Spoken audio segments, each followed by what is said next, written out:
Welcome to Britain's Home Front, a special digital magazine compiled from the archives of the Armourer magazine. When Britain declared war on Germany on the 3rd of September 1939, preparations had already been underway for the conflict. However, with an empire spanning the globe, Britain's forces, even with those of the Commonwealth countries, were spread very thinly.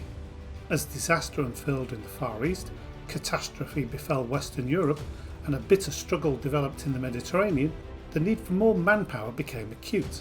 The solution was to draft young women into roles that had hitherto been filled by men, thus freeing them up for frontline service.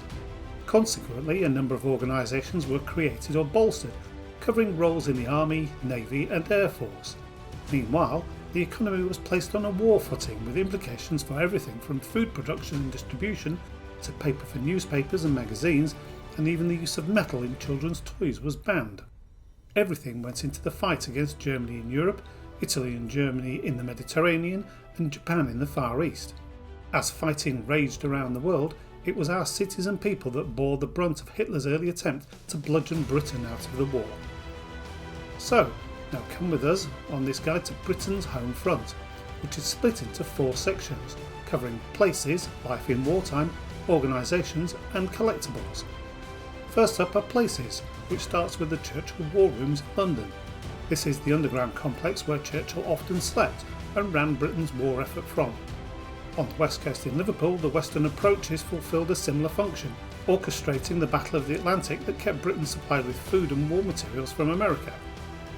Aside from these hubs, we also take a look at the Bomber Command Memorial Centre, the building of British airfields, a commando training camp, and discover relics from old bases. There's also sea defences in Suffolk and splendid museums based on old military sites.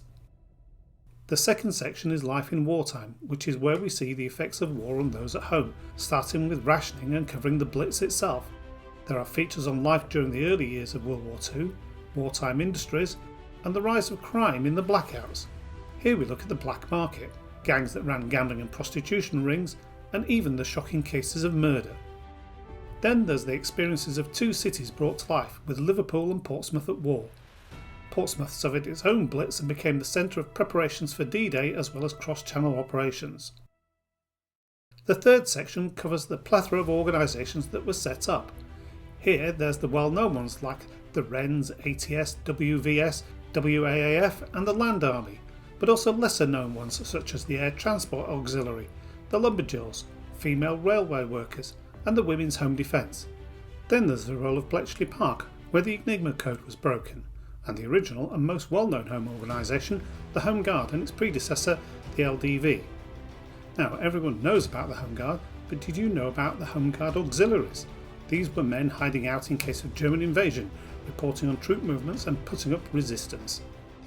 The final section is about collecting militaria related to the home front, with everything from war correspondence and pictorial newspapers to war toys, weapons of the Home Guard, and of course, the various medals for service at home.